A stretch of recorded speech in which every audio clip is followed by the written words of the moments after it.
galaxy's largest collection of fauna, relics, and species of all manner.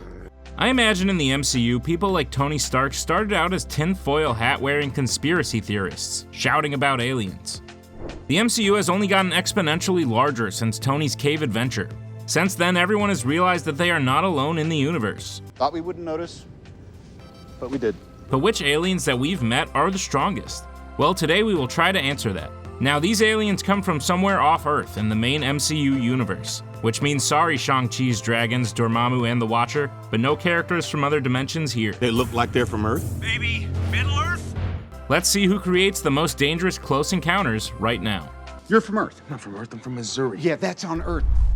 Yon Rogg was the false friend and eventual enemy of one of the MCU's strongest heroes, Captain Marvel. He was a strong military mind, who had enough power to beat Carol in a fight basically before she knew she had superpowers. He was a master of certain Kree weapons, and showed impressive power when he took on several Skrulls at once on Torfa. At the end of the day, he proved to really be no match for most of the heroes in the universe, and was more of a lackey for the Kree Supreme Intelligence. All that being said, I mean, I wouldn't want to fight him, would you? Drax may be an oaf and a buffoon. Okay. And a little ridiculous at times. I've lost my train of thought. Oh yes, he's still incredibly strong. I have single-handedly vanquished the beast! Driven by rage at the loss of his family sometimes leads to foolish decisions, like attempting to take on an entire army. You called Ronan? But Drax isn't called the Destroyer for no reason. You're Drax, the Destroyer. I would like to see him display his power more in the MCU, but as of now, he definitely has some fighting capabilities. Lady Sif is one of the mightiest warriors in all of Asgard. Heck, she's basically the front person in a band of Thor's strongest friends. It's Lady Sif and the Warriors 3. I have to imagine if she wasn't the best of them, it would just be called the Warriors 4. She is an expert combatant and has been seen taking on some very strong opponents. In the grand scheme of things, when it comes to aliens, there are definitely stronger, but Sif deserves a place on this list, especially since she's the last of Thor's friends truly left standing. He's funny, witty, loves organizing revolutions, and is a pair of scissors' worst nightmare. My name is Korg, I'm kind of like the leader in here. Korg is a Ronan who Thor met in the gladiatorial arena on Sakaar. You don't need to be afraid unless you're made of scissors. Just the fact that Korg was still around shows that he had not even lost in a fight yet, even if it was just the undercard fights.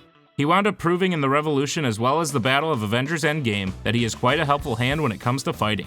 His rock may be perishable, but it's stronger than most other things. Not to mention, I can't imagine a greater power than being able to beat just about everyone at Fortnite. Okay, I can imagine a lot of things, but Korg still rocks. A little rock, paper, scissors joke for you?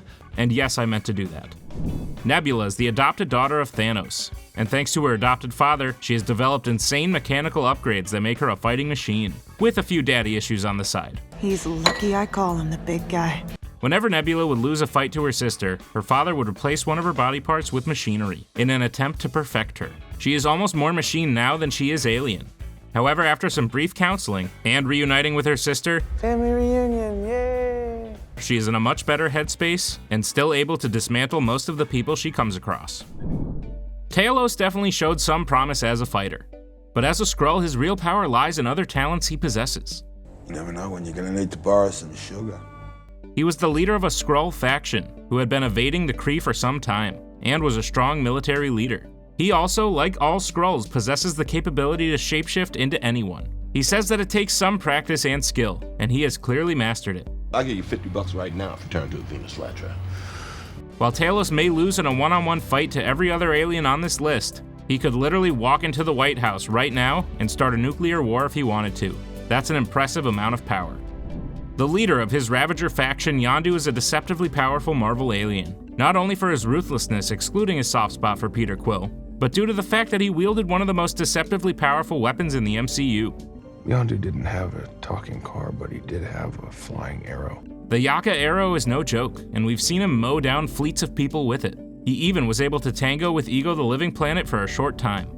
At the end of the day, Yondu chose to sacrifice himself, but before that he was still surprisingly a loving adopted father and one heck of a whistler who struck fear into anyone who heard his sweet tune. Gamora is likely the best fighter in the Guardians, even if she can't match up in strength to some of the others. And believe me, that's not putting her down. She wielded an entire ship's cannon and used it like it was a sidearm. She can tangle with some of the best, including her father Thanos, and time again has defeated her sister in combat.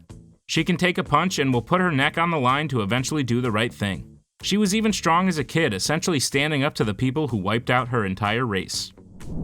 Ronan the Accuser, while a lackluster villain, is actually more powerful than you may realize. He was the leader of a Kree extremist group, and possessed enough power to wield an Infinity Stone. I know we're at the point in the MCU where Infinity Stones are just paperweights. Some of the guys use them as paperweights. But back then it was a big deal. We don't see much of Ronan fighting one-on-one outside of his absolute embarrassment of Drax the Destroyer. But the guy survives being plowed into by a ship at full speed and nearly destroyed an entire planet. Yes, he got distracted by a guy dancing, but hey, nobody's perfect. What are you doing? Who doesn't love themselves some Groot? Even as a baby, this alien deals out beatings. He's incredibly strong and can take down multiple assailants at a time. Oh, by the way, this is a friend of mine, Tree. He was called the muscle of the team for a reason, and will casually kill 10 guys with a smile on his face. He chose to sacrifice himself to save his friends, and still was able to regenerate from just a twig. Had he not done that, Ronan may have been in a lot more trouble a lot faster. Thanos' children, better known as the Black Order, were a powerful group of aliens. You are about to die at the hands of the children of Thanos. Upon second glance, one of them is clearly stronger than the rest. Corvus Glaive may be the leader, and Cull Obsidian may look like a truck, but Ebony Maw possesses a scary amount of power. He seems to have mastered the MCU's version of magic beyond the talents of most other people we have seen. It's like he has it whittled down to a science, an area he is also an expert in. It seems so effortless for him to just hurl cars at people. And yes, I know he got taken out by a kid and an 80s movie reference. Yeah, but the kid's seen more movies. But that doesn't change his insane power. Whether he's the president or an alligator, it's likely that the God of Mischief is one of the most dangerous creatures from another world in any universe. Loki, the Prince of Asgard and rightful king of Jotunheim, has caused a lot of trouble in the Marvel Cinematic Universe. However, beyond just the kid playing tricks on adults, Loki has shown impressive feats of power throughout his time on screen. His mastery of magic rivals some of Marvel's greatest magic users. He also has shown incredible fighting ability against the likes of Captain America and his brother Thor. Yeah, whether you love him or hate him, or more likely that you love him and hate him, there's no denying the power that this troublesome prince has. Man, the Eternals really pulled the old bait and switch on us, didn't they? I wish they hadn't, because Druig is really a menacing villain if given the time to be fleshed out. His ability to control minds is truly a frightening feat. Essentially, the Eternal Druig is what happens if Professor X ever turns to the dark side. Now yes, there were some mischievous moments to say the least, but overall Druig really proved himself to be more heroic in the Marvel Cinematic Universe. The power displayed is also something that is quite impressive, and though he has been around for thousands of years, it seems as though he has not even reached his full potential. If and when he so chooses, he could literally have the most powerful people in the world at his beck and call, and they won't even have a say in the matter. The pound-for-pound physically strongest Eternal is far and away Gilgamesh. It's why he volunteered to look after Thena when she was suffering from the Mod Weary. We also see him one-punch deviants who the other Eternals spend a very long time trying to take down. He doesn't display some of the other powers that the Eternals possess, like flight or mind control, but getting into a fistfight with him is definitely the worst idea a person could have. Even though he gave his life for his fellow Eternals, he will still be remembered as one of their strongest. Even in that apron, I still fear what that guy's fist could do to my face. Algrim was the right-hand man to Malekith the Accursed, a dark elf who tried to drive the universe into darkness. Algrim was a loyal follower, who I believe grew more powerful than his leader. Algrim became the last of the cursed when he crushed a curse stone inside the dungeons of Asgard. He grew to an enormous size and became Kurse, capable of incinerating people from the inside out, and obtained enough strength to not only take on the God of Thunder, but essentially have the upper hand during the entire fight. He swatted away Mjolnir and took the life of Frigga, the Queen of Asgard. Kurse is definitely an underrated powerhouse, probably because he fell for the oldest trick in the book. You know, try to impale the brother of the guy you're fighting, when really he's just trying to get close enough to set off your black hole grenade and send you into oblivion. We've all fallen for it. Thena is one of the most powerful Eternals, and even though she went a little crazy, there are still very few who would want to tangle with her. She has mastered the power to manifest weapons from thin air. She also uses those weapons with precision and ferocity. She single-handedly was able to take down the strongest deviant in the Eternals film, and thanks to the Mod Weary, she nearly took out the Eternals themselves. She's fantastic, and when those eyes glaze over white, you'd best turn and run. Sersi's power is probably the most understated of all the Eternals. That is, of course, until the end, when she literally saves the world. Her power allows her to transform matter into any other matter. She could turn a brick wall into a wall of flowers, and a hammer into glass. Eventually, she also learned how to transform organic matter, which gives her such insane power that all she has to do is touch you and you could turn to stone. That, or she could date you for 1,000 years and eventually choose Dane Whitman instead. He may have turned out to be kind of a jerk, but there's no denying that Ikaris was probably the strongest Eternal that we saw. It took a combined effort of all the other Eternals to take him down. We saw him display more powers than anyone else, including super strength, flight, and laser vision. The guy was basically Superman, only with a much less friendly relationship with the sun. I don't wear a cape. It's too bad he flew to his demise, because what I wouldn't give to see him in a showdown with a certain god of thunder. Speaking of the Asgardian prince, Thor was the first alien that we, the audience, actually saw visit Earth in the MCU. And after he regained his powers, he proved to be one of the strongest. He wields a mighty weapon in either Mjolnir or Stormbreaker, and genuinely could knock anyone's lights out without either of them. With the ability to fly, Pull me off the... Oh my god, Emma pulled you off. and a manipulation of lightning, it's safe to say that without Thor, the Earth would have been lost long ago. I am the god of thunder! He comes from a powerful family and has outlived them all. Is he asleep? No. I'm pretty sure he's dead. He has even decapitated the mighty Thanos and defeated some of the strongest villains in the Marvel Universe. I believe we have not yet seen the strongest version of Thor, who may one day grow to surpass all others. The people of Earth don't nickname an alien the Goddess of Death unless they see some real potential in that alien's destructive capability. You must be Hela. Essentially, Hela earned her nickname. The firstborn child of Odin, Hela showed why her father felt the need to trap her in another realm to contain her bloodlust. She has the power to manifest swords from thin air and turn them into projectiles, which she used to just destroy the Warriors 3, as well as the entire Asgardian army. There was almost no way to stop her, which is why Thor basically had to cheat. Imagine you were just destroying someone in one-on-one basketball, and they decide to blow up the court so that you can't play anymore. That's essentially the only way to take an alien like Hela out. Odin All-Father, ruler of the 9 realms and king of Asgard. Well, you know, until that whole thing happened. Before Odin's passing, he was one of the most powerful beings in the universe. Born on Asgard to his father, King Bor, Odin once came to Earth to fight the Frost Giants, and eventually, with his daughter at his side, conquered the 9 realms. He wields some of the most powerful weapons, including the Odin Force, and houses some of the universe's greatest treasures. Odin's treasures. Fake.